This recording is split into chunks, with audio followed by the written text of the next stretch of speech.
Olá pessoal, essa é uma aula essencial sobre conceitos de backup de máquinas virtuais. Essa é uma base que todo profissional de TI precisa dominar. Então, para começar, nós vamos localizar a casa das nossas VMs.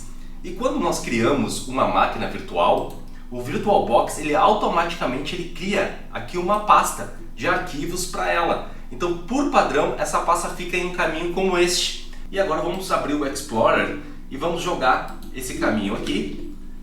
E eu vou abrir aqui uma das nossas máquinas virtuais, o Linux Mint.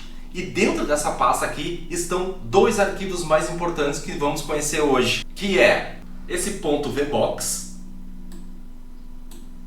e o arquivo .vdi. E a analogia, então, pessoal, que eu vou utilizar é algo que vocês todos conhecem, que é um computador desktop. Então, o arquivo .vdi, ele é o nosso HD, o SSD do computador. Então ele vai armazenar o sistema operacional. Como vocês podem ver, ele é um arquivo com maior tamanho. Já o arquivo .vbox, esse cara aqui, ele é o gabinete, a placa-mãe do computador. Ele que vai armazenar a configuração de hardware virtual, ou seja, a RAM, quantos núcleos de CPU, qual placa de rede a máquina está usando.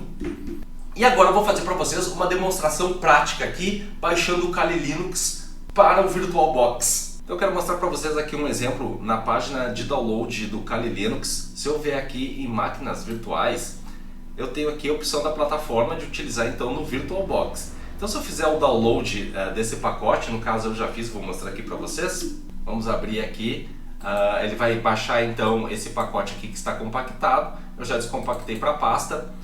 Vamos abrir ela aqui. Então pessoal, quando nós baixamos uma imagem pré-configurada como essa aqui do Kali, o desenvolvedor nos envia exatamente esses dois arquivos aqui, que não é por acaso. Ele envia então o HD, que é esse .vdi, certo? Com o Kali já instalado, e ele envia também o gabinete, o hardware, que é esse .vbox, já configurado para rodar bem, por exemplo, com 4 GB, 2 GB de memória RAM. O que nós iremos fazer agora? Eu vou dar um duplo clique, certo? Aqui nesse arquivo .vbox, vamos ver o que vai acontecer.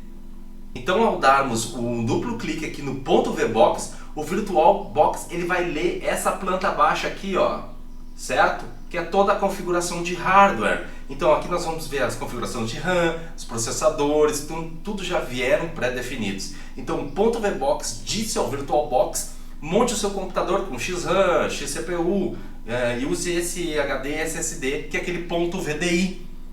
Então isso prova que o .vbox é a configuração de hardware virtual. Então pessoal, agora nós vamos à pergunta do backup. E se a gente salvar aquela pasta que tem o arquivo .vbox mais o arquivo .vdi, ele vai poder ser remontado apenas no VirtualBox. Eu mandei gerar essa imagem aqui a partir da inteligência artificial e ela não copiou o português correto, tá? E o backup.ova, pessoal, ele é diferente. Ele é um pacote universal. Ele vai pegar o seu HD, SSD e o seu hardware configurável e vai empacotar num formato padronizado .ovf. Então se você quiser montar o seu PC em um outro hypervisor, por exemplo um VMware, um Hyper-V, o .ova ele vai garantir que eles entendam a lista toda de componentes, porque ele é um formato global. Então por isso, pessoal, que para nós fazermos um backup, uma migração, nós vamos exportar para o .ova, que é a forma mais segura para a gente salvar o HD, o SSD e o hardware que foi configurado para um pacote universal. Então na próxima aula nós vamos começar a fazer então a exportação da nossa máquina virtual para que ela possa ser interpretada por qualquer hypervisor.